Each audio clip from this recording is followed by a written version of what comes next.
창세기 19장 24절 이하 말씀을 중심으로 멸망한 소돔성이 주는 교훈, 우리가 소돔에 관한 이야기를 잘 알고 있습니다. 그렇지만 다시 한번 우리에게 주는 교훈을 생각해 보고자 합니다. 맨해튼 선언, 맨해튼 데클러레이션이라고 하는 선언이 있습니다. 2009년도 11월 20일 미국의 기독교 지도자 150여 명이 미국의 뉴욕시에 있는 조그마한 섬, 뉴욕은 항구 도시입니다. 우리나라로 말하면 서울에 있는 여의도 같은 조그만 섬, 거기에 뉴욕의 가장 번화가를 이루고 있는 맨해튼 스트리트가 거기에 있습니다. 오늘날 세상에서 일어나는 사회적인 문제가 반기독교적인 운동에 대한 수많은 일들이 반기독교적인 일들이 일어나 있는데, 그 일들에 대한 기독교인들의 입장을 천명한 것이 맨해튼 선언입니다. 여기에 참여했던 사람은 미국의 남침례교 신학교의 총장, 웨스트민스터 신학교 총장, 고든 코넬 신학교 총장, 거의 모두가 다 성경적 보수주의 신학자들이고, 척 콜슨이나 제임스 뎁슨, 척 콜슨 카터 정부에서 아주 큰 일을 감당했던 그런 사람이고, 제임스 뎁슨은 가정사역으로 역시 성경적 이 가정관을 갖고 큰 사역을 감당하는 그런 기독교 지도자들 약 150명, 그 외에도 많은 사람들이 지지하고 서명한 선언문입니다. 이 맨해튼 선언의 핵심은 세상의 중요한 세 가지 이슈에 대한 기독교의 정신을 담았는데, 그 세 가지가 뭔가? 첫째, 모든 생명은 존중받아야 한다. 생명 경시 풍조가 만연한 세상 속에서 생명의 존중성입니다. 존엄성. 두 번째, 결혼은 남자와 여자가 하는 것이다. 너무도 당연한 것 아닙니까? 근데 이런 것을 거기다 선언에 담았다는 이야기는 남자와 여자가 아닌 결혼이 만연해지고 있다는 거다. 남자끼리 여자끼리, 소위 동성애 동성혼이 만연한다는 거죠. 세 번째, 모든 사람은 종교와 양심의 자유를 가진다. 사랑하는 성도 여러분, 여러분들은 지금 우리가 살고 있는 세상을 어떤 세상이라고 평가하십니까? 과학자들, 아주 첨단의 문명을 생각하는 사람들은 4차 산업혁명 시대라고 이야기할 겁니다. 또 의학자들, 일반적으로 많은 사람들이 코비드-19 팬데믹 시대라고 이렇게 말할 겁니다. 근데 또 다른 면으로 바라본다면, 대한민국을 바라볼 때 우리는 이 팬데믹 코비드-19보다 훨씬 더 심한 저출산 인구 절벽, 지난주 말씀드렸습니다. 결혼이 남자와 여자가 하는 것이라고 선언한다는 것은 세상이 얼마나 동성애 동성혼으로, 지금 우리나라에도 동성애자가 적게는 2%, 많게는 10%까지 추정하고 있습니다. 심각한 상황입니다. 성경은 이 동성애자에 대해서 매우 진지하게 경고합니다. 레위기 20장 13절에 보면, 누구든지 여인과 동침하듯 남자와 동침하면 둘 다 가증한 일을 행함인즉 반드시 죽일지니 자기의 피가 자기에게로 돌아가리라. 굉장한 경고이죠. 로마서 1장 28절에 그와 같이 남자들도 순리대로 여자 쓰기를 버리고 서로 향하여 남자끼리 음욕이 부릴 듯하며 남자가 남자와 더불어 부끄러운 일을 하여 그들의 그릇 때문에 상당한 보응을 그들 자신이 받았느니라. 여러분이 동성애자를 영어로 표현할 때 뭐로 표현하냐? 소돔이라고 그래요. 소돔이. 소돔이란 말이 어디서 왔는가? 소돔 사람들과 같이 행동했다는 겁니다. 그래서 소돔이 이렇게 말합니다. 오늘 본문 창세기 19장 24절, 소돔성이 이 일 때문에 멸망되는 장면이 나타납니다. 보십시오. 여호와께서 하늘 곧 여호와에게로서 유황과 불을 비같이 소돔과 고모라에 내리사 그 성들과 온 들과 성에 거하는 모든 백성과 땅에 난 것을 다 엎어 멸하셨더라. 롯의 아내는 뒤를 돌아본 고로 소금 기둥이 되었더라. 아브라함이 그 아침에 일찍 일어나 여호와의 앞에 섰던 곳에 이르러 소돔과 고모라와 그 온 들을 향하여 눈을 들어 연기가 옹기점 연기같이 치밀함을 보았더라. 우리는 여기서 가히 필설로 표현할 수 없는 소돔의 멸망 상황을 지금 보고 있습니다. 하늘로부터 불과 유황이 비같이 내립니다. 성과 온 들과 성에 거하는 모든 백성과 땅에 난 것을 다 엎어 멸하셨다. 엎어 멸하셨다. 그냥 사람들이 평범하게 죽어가는 것, 그 정도가 아니고 완전히 이걸 뒤집어 놓았다는 겁니다. 화염에 휩싸여 옹기점 연기처럼 치미는 연기가 가득했습니다. 아비규환을 이루며 가장 처참하게 죽어가며 아우성치는 소돔성 사람들의 하늘을 찢는 절규가 그날 온통 소돔과 고모라 일대를 꽉 메웠을 겁니다. 오늘날까지 수천 년 동안 죄악의 샘플, 멸망의 대표적인 상징이 되는 소돔의 처참함의 그 참상을 우리는 가히 상상할 수 있나요? 소돔성 멸망의 결정적인 이유가 도대체 뭡니까? 무엇이 이렇게 망하게 만들었습니까? 어떤 죄 때문에 하나님께서 이렇게 대노하셔서 큰 화를 발하셔서 완전히 성을 뒤엎고 싹 멸하셨는가? 왜 하나님은 그 소돔성과 그 성중의 백성과 모든 것들을 흔적도 없이 사라지게, 도대체 그 원인이, 그 까닭이 도대체 무엇입니까? 성경 속의 소돔성을 간략하게 살펴보면 소돔이 처음부터 그런 땅은 아니었습니다. 여러분이 창세기 13장에 보면 아브라함과 롯이 서로 굉장히 소유가 많아져서 함께 땅에 거하지 못하자 그들 사이 아브라함이 그의 조카 롯에게 말합니다. 너나 너의 목자, 너의 가축이 너무 많고 나도 내 가축과 내 종들이 너무 많아 함께 거할 수 없으니까 이 넓은 들을 바라보고 좀 네가 선택하라는 겁니다. 성경 그대로 읽어보면 우리는 한 고륙이라 나나 너나 내 목자나 내 목자나 서로 다투게 말자. 내 앞에 온 땅이 있지 아니하냐? 나를 떠나라. 네가 좌하면 내가 우하고 네가 우하면 내가 좌하리라. 이에 롯이 눈을 들어본즉 소알까지 온 땅에 물이 넉넉하니 여호와께서 소돔과 고모라를 멸하시기 전이었는 고로 여호와의 동산 같고 애굽 땅과 같았더라. 뭐 같다고요? 여호와의 동산 같고 에덴 동산 같았다는 거예요. 그리고 뭐라고요? 애굽 땅과 같았더라. 애굽이 어디예요? 이집트, 아프리카의 최북단, 그게 나일강 하류 끝에 있는 삼각주의 비옥한 땅입니다. 그런데 롯이 보았던 땅이 바로 요단 동편 그 끝에 있는 소돔성까지, 거기는 물이 넉넉하고 풀이 충분하고 가축을 기르기에 너무 좋은 겁니다. 눈에 보이는 것이 너무 아름답고 멋진 겁니다. 마치 여호와의 동산 같았다고 말합니다. 그래서 그가 그것을 택하여 갑니다. 기본적인 삼촌에 대한 예의, 아브라함에 대한 예의 이런 것은 전혀 없습니다. 내 눈에 보인 대로, 내게 좋은 대로 내가 먼저 선택하고 그곳으로 갔습니다. 아브라함은 가나안 땅에 남았습니다. 그 아브라함이 남았던 가나안 땅, 베델과 아이 사이에 그곳에서 머물렀는데 성경은 뭐라고 말하는가 하면 아브라함이 처음 갈대아 우르를 떠나서 하란에 머물다가 하란을 떠나서 가나안 땅에 마침내 가나안에 갔는데 그 가나안 땅이 바로 그것입니다. 그곳에서 아브라함이 가장 먼저 한 일이 뭐죠?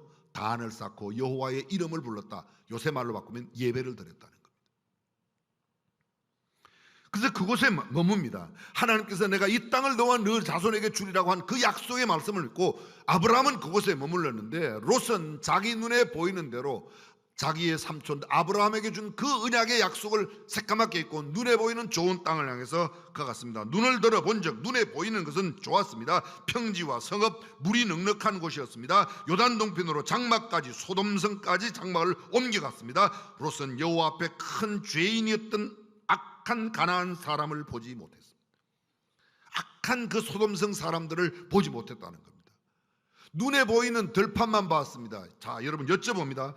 어떤 집, 어떤 땅에 사는가가 중요합니까? 누구와 사는가가 중요합니까?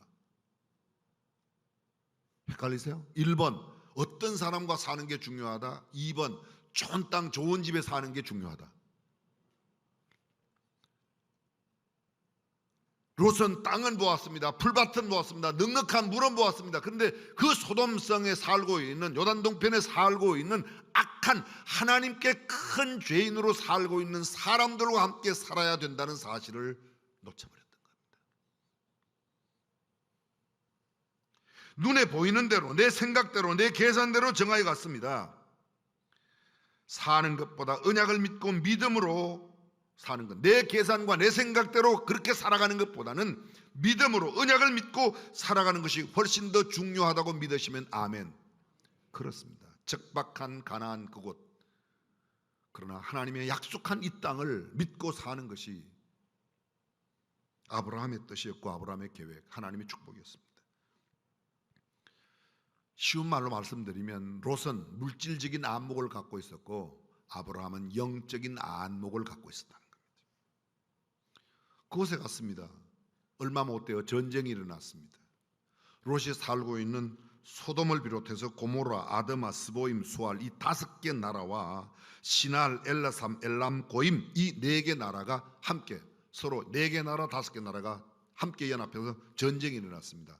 그런데 소돔과 고모라가 있는 5개 나라가 아주 처참하게 패했습니다. 4왕이 소돔과 고모라의 모든 재물과 양식을 빼앗아가고 소돔에 거하는 롯도 사로잡고 그 재물까지 노략하였더라. 롯도 잡아가고 롯의 가족들, 롯이 그동안 모았던 그 넓은 좋은 들판에서 기르고 키웠던 모든 소떼, 양떼, 모든 가축들 다 빼앗겼습니다. 14장 14절 아브라함이 318명을 거느리고 단까지 쫓아가서, 단이 어딘가 하면 지금 이스라엘의 제일 북쪽 골란 고원 밑에가 단입니다. 여러분 들어보세요. 단에서 브엘세바까지. 단은 이스라엘의 제일 북단이고 브엘세바는 사람이 살 수 있는 마지막 남쪽 땅입니다. 그게 당시에 그런 곳이었습니다. 그리고 이 318명을 데리고 다메섹 좌편 호박까지 추격하여 모든 빼앗겼던 재물과 자기 조카 롯과 그 재물과 또 부녀와 인민을 다 찾아왔더라. 아브라함이 도와주지 않았더라면 그냥 그걸로 끝나는 겁니다. 그런데 아브라함이 자기 집에 길리고 연습한 자 318명을 데리고 와서 다 구해내왔습니다. 그러나 롯은 그런 일을 경험하고도 여전히 소돔성에 머무는 겁니다. 왜요? 소돔이 너무 좋아서. 쉬운 말로 말하겠습니다. 돈이 너무 좋아서 양떼와 소떼가 너무너무 거긴 잘 자라니까 다 빼앗겨서 그것이 아무것도 아니라는 걸 전쟁을 통해서 깨달았는데, 아브라함이 구해주니까 또 와서 그곳에 미련을 떠는 영적인 무감각이 극치에 달했습니다. 정신적인 깨달음이 전혀 없는 문외 상태의 사람입니다. 소돔을 너무 사랑했습니다. 재물에 너무 빠져 있을 수 있었습니다. 그래서 하나님의 음성은 여전히, 하나님의 일에는 여전히 관심이 없습니다. 일이 지나갔습니다. 창세기 18장에 여호와께서 사람의 모습으로 아브라함을 방문하십니다. 그리고 아브라함은 그를 극진히 대접하여, 부지 중에 천사를 대접했다는 신약의 말씀처럼 그가 하나님을 대접함으로 그에게 없던 아들을 약속받습니다. 내가 내년 이맘때 내 아내가 너로 말미암아, 사라가 장막대에서 듣고 웃었습니다.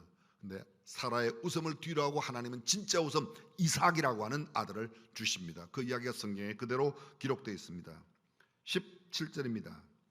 이렇게 아들을 약속하고 이 그들을 찾아왔던 하나님의 사람, 천사 또는 성경에는 여호와라고 되어 있는데, 그들이 소돔을 향하여 가려고 할 때 아브라함은 그들을 전송하려 함께 따라갑니다. 그때 아브라함에게 이 하나님 천사가 이야기합니다. 나의 하려는 것을 아브라함에게 숨기겠느냐? 내가 그로 그 자식과 권속에게 명하여 여호와의 도를 지켜 의와 공도를 행하게 하려고 그를 택하였나니 이는 나 여호와가 아브라함에게 말한 일을 이루려 함이라. 여호와께서 또 가라사대 소돔과 고모라에 대한 부르짖음이 크고 그 죄악이 심히 중하니.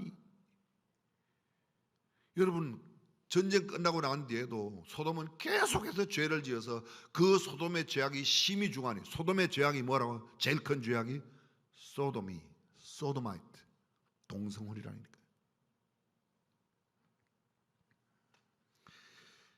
그 모든 행한 것이 과연 내게 들린 대로 들린 부르짖음 같은지 아닌지 그것을 내가 보려 알려 하노라. 그 사람들은 소돔으로 가고 아브라함은, 그 사람들이 아까 말했던 두 천사를 말하는데요, 아브라함은 여호와 앞에 그대로 섰습니다. 그 천사가 떠나는데 아브라함이 여호와 앞에 그대로 서서 여호와 앞에 기도하는 겁니다. 그것이 우리가 잘 알고 있는 아브라함의 중보기도입니다. 하나님, 만약 그 성에 의인 50명이 있다면 그 악인 죄인들을 멸망할 때 의인 50명이 죽어서야 되겠습니까? 제발 그 의인 50명을 인하여 그 성을 사해 주십시오. 그랬더니 하나님께서 오케이, 50명.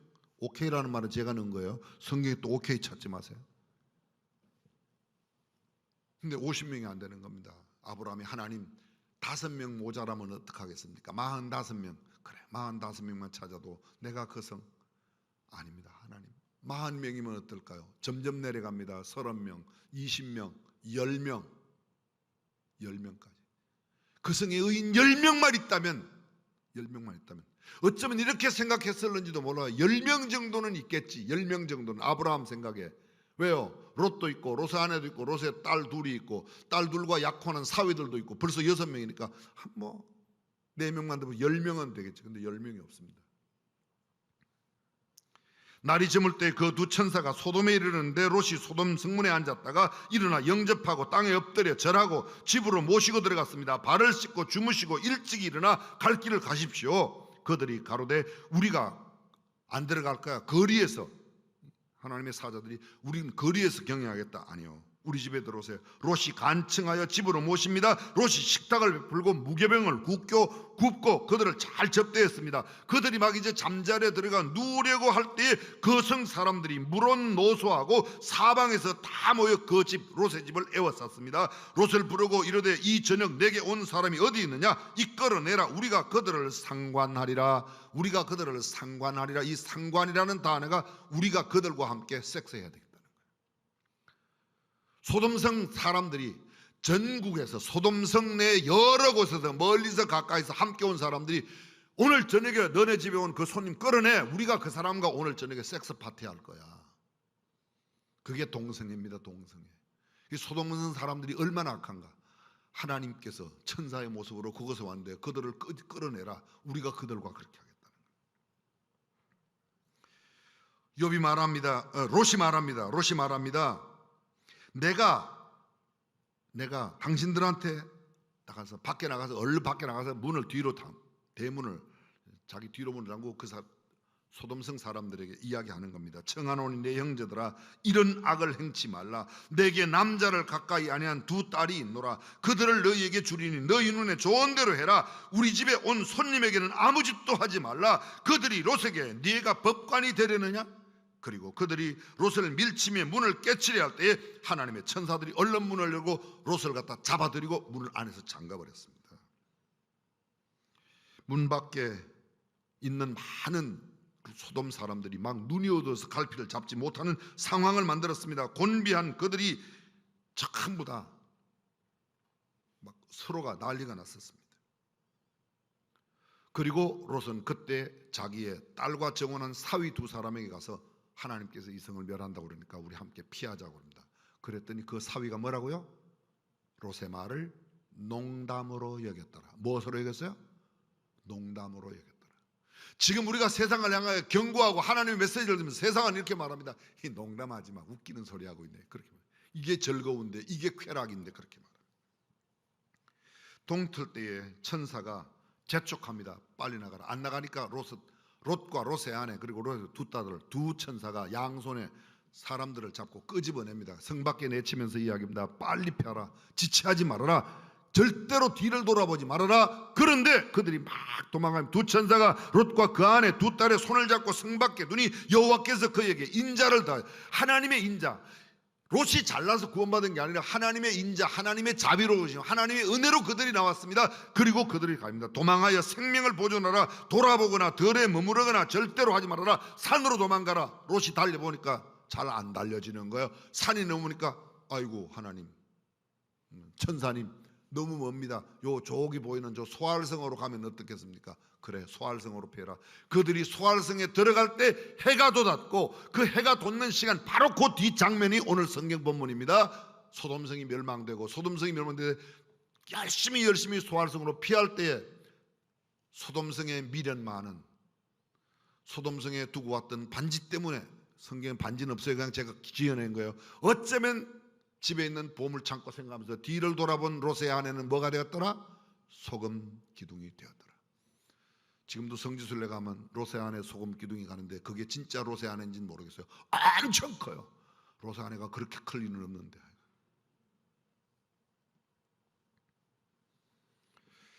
자, 여러분, 롯이 소알에 들어갈 때 해가 돋았고 롯의 처는 뒤를 돌아봄으로 소금 기둥이 되었습니다. 롯이 소알을 두려워 산에 올라가서 삽니다. 그런데 산에 올라갔는데 롯의 두 딸이 야, 이제 우리 다 죽었잖아. 성 없어졌잖아. 그럼 종족이 없잖아. 그래서 큰 딸이 아버지한테 술을 먹이고 그날 밤에 들어가서 그냥 자고 나왔어요. 참 그렇게 롯의 딸도 대단해요. 그죠? 저는 뭐가 대단한가 하면 롯의 딸이 그렇게 피하는데 어떻게 술을 가지고 갔죠? 제가 이 생각해왔어요. 제 생각이 잘못됐나요? 그러니까 술을 안 가져가고 어떻게 산에 가니까 술병이 뚝 떨어졌습니까? 가져갔겠죠. 그럼 어디서 갖고 왔겠어요?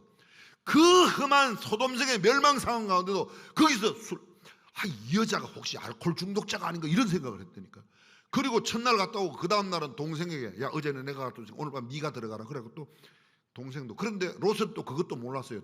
왔다 간죠. 그래서 나온 게 뭐예요? 큰 딸에서 나온 게 모압이고 작은 딸에 나온 게 암몬의 조상. 모압과 암몬. 지금 모압이 어딘가 하면 사우디아라비아고 암몬이 어딘가 하면 지금 요르단 지역 그쪽에 요단강 동편에 있는 그 나라들이에요. 지금 현재 한참 난리 때리는 그 나라 사람들이 다 그쪽에서 나온 사람들.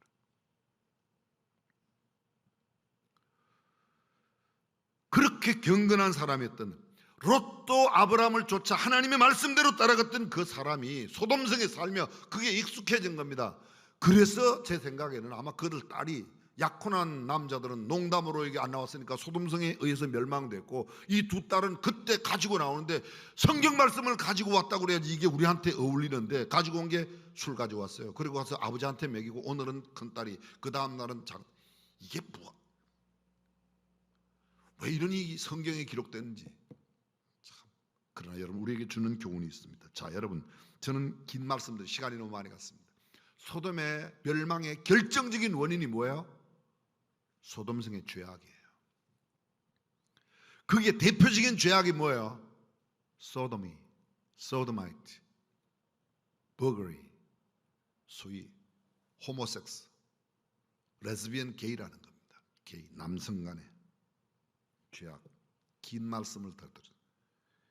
근데 사실은 그것 때문에 멸망합니다. 그런데 이런 죄악 때문에 세상을 멸망시킨다고 그러면 나만 알 나라가 어디 있겠습니까? 지금 대한민국도 그거 합법하자고 난리 나는데 이게 아주 망하려고 아주 작정을 한 사람이 아니면 왜 이렇게 하겠습니까? 그게 대한민국도 만약 그 시각으로 보면 별로 얼마 안 남았어요. 아니 곧 심판이 임할 것 같아요. 그런데 문제는 이것입니다. 소돔이 멸망된 것은 그 죄악 때문에 멸망되기도 되었다고 해도 틀린 말이 아니지만 더 중요한 문제가 있습니다. 그 성에 하나님이 찾으시는 의인 10명이 없어서 몇 명이 없어서? 의인 10명이 없으면 의인 10명만 있었더라면 그 성이 살아나는데 의인 10명이 없었다는 겁니다. 사랑하는 여러분 우리나라가 아무리 부패하고 죄악에 관영하고 세상이 어떻게 돌아가도 하나님이 찾으시는 사람 10명만 있으면 대한민국도 살아날 줄로 믿습니다. 그렇다면 그 10명 누가 될 것인가? 아니 수원이 살아나는데 10명이 필요하다면 우리 공동체가 살아나는데 10명이 필요하다면 그 10명 1번 내가 되면 좋겠다 2번 네가 되면 좋겠다. 무슨 소리인지 못 알아들으세요? 아 이거 양보해야지 네가 되세요. 나는 그냥 이렇게 살 겁니다. 예레미야 5장 1절 말씀은 이렇게 되어 있습니다. 너희는 예루살렘 거리로 빨리 왕래하며 그 넓은 거리에서 찾아보고 와라. 너희가 만일 공의를 행하며 진리를 구하는 한 사람이라도 찾으면 내가 이 성을 살아. 한 사람만 찾아도 이 성을 용서하겠다. 한 사람만. 몇 사람이요? 한 사람. 예레미야가 한 선포의 말씀이에요. 하나님께서 예레미야에게 주신 말씀이에요. 예레미야가 언제 사람인가? 언제 사람이죠? 옛날 사람. 언제 사람? 주전 627년부터 580년까지 47년 동안 주의 말씀을 전했던 선지자예요. 근데 그가 이 선지자 47년 동안 하는 동안에 굉장히 중요한 연대가 있습니다. 627년인데 그가 선지자 생활하는 21년 뒤 606년에 BC 606년에 바벨론이 예루살렘 성을 완전히 포위합니다. 20년 동안 포위했다가 20년 뒤 주전 586년 606년에서 20년이 오니까 586년도에 예루살렘이 완전히 회파되고 이스라엘 백성들이 몽땅 다 바벨론으로 포로로 붙잡혀 갑니다. 몇 년 동안? 70년 동안. 이 예레미야가 몇 년까지 활동했는가? 그들이 붙잡히고 간 뒤에도 6년 동안 내려서 580년까지. 그러니까 627년부터 580년 이 47년 사이에 성이 그 나라의 수도가 사이언 받고 20년 지나서 수도가 완전히 함락되고 함락돼 모든 족속들이 다 종으로 잡혀간 노예로 잡혀간 뒤에도 6년 동안 더 사역했던 사람이 예레미야예요. 하나님께서 이 성 멸망 직전에 무려 40년 가까이 예레미야를 통해서 외친 말씀이 야 한 사람만 찾아. 한 사람만 찾으면 내가 너네 용서할게. 근데 그 한 사람이 없어서 멸망된 겁니다. 잘 들어보세요. 하나님은 세상을 심판하세요. 뭐 때문에? 죄악 때문에. 근데 하나님은 용서하세요. 한 사람만 있으면. 소돔의 멸망은 죄악 때문입니다. 그런데 결국은 또 따지고 보면 소돔의 멸망은 10명의 의인이 없었기 때문에요. 오늘 우리 시대 그 10명 가운데 한 명, 하나님이 찾으시는 그 한 명, 저와 여러분이 되시기를 주님의 이름으로 축원합니다. 그게 오늘의 메시지예요. 소돔의 멸망이 주는 교훈이에요.